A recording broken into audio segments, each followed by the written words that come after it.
Hello, Christian ethics students. Greetings. We are now in week 5, and hopefully you are doing well in the course. Hopefully you are keeping up with the work and doing all that is needed to be a success in this class.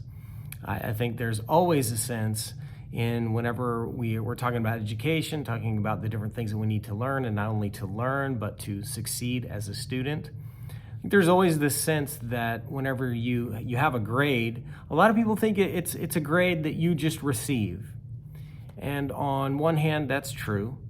But on another hand, I think the grades that you receive are grades that you earn. And so just realize that, yes, there is a responsibility whenever it comes to the quality of work, when it comes to you following the directions, when it comes to you really engaging the material and spending the time, that there is a grade that is earned. And I hope, I pray that you're learning a lot as you earn a grade in this course. And so coming toward the end here of Wilder and Hendrick's book, The Other Half of Church, I would just like us to come to, I believe it is in chapter 7 on pages 181 and 182. He begins to describe, after spending a good half of the book talking about the left brain and the right brain and the role of each and the role of what we believe in truth and doctrine and all of the truths of the scriptures that we believe in the left brain. And then on the right brain, the center not just of this linear knowledge like on the left, but the right brain is the center of joy, of happiness, of love, and of loving attachments and relationships.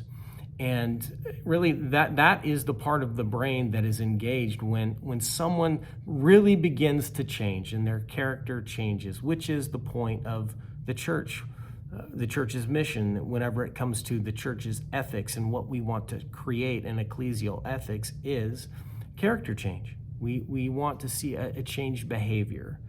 This is hit in on your text as we transition from the textbook into this book by Wilder and Hendricks. And Wilder and Hendricks are basically building on what was already stated in your textbook and building an argument for that. But toward the end of the book, they talk about not just the left brain and the right brain, but what does it mean to have a full-brained Christianity.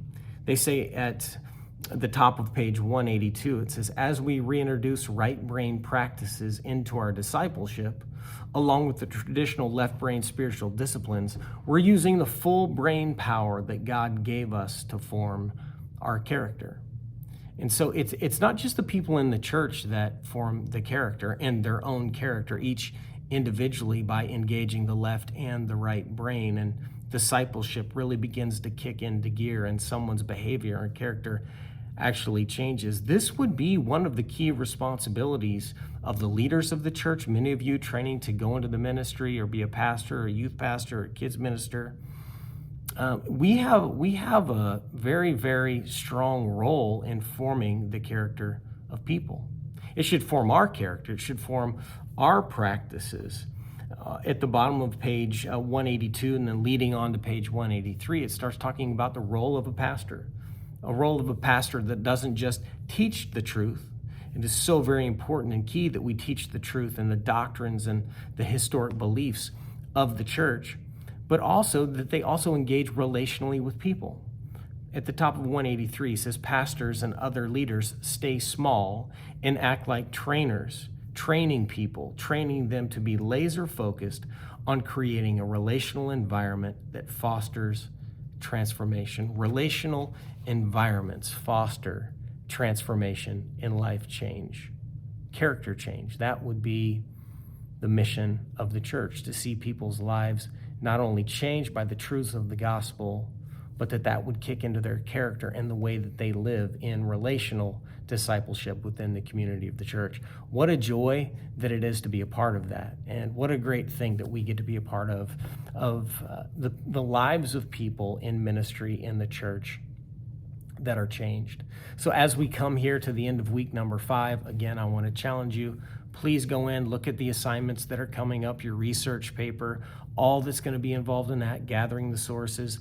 If you look in some of the folders in weeks number 5, 6, and 7, you'll see, well, I think especially weeks 6 and 7, you'll see a list of topics that you can choose from. If you have any questions about those topics, or you have a different topic that you would like to choose and you're not quite sure or certain of the direction where you need to head, then go ahead and email me. Would love to talk to you about that and have a conversation to help you. So be planning ahead for that. Be thinking about your bibliography, your sources, your topic, and then your argument of your paper. Again, continue to work hard in this course. We have just a little bit left. Keep at it. Be looking at your assignments for this week, the different posts that will be due. Engage those, follow the directions, and really just do the work to the best of your ability, and reach out if you have any questions. Hope you're doing well. God bless you, and we'll see you next week.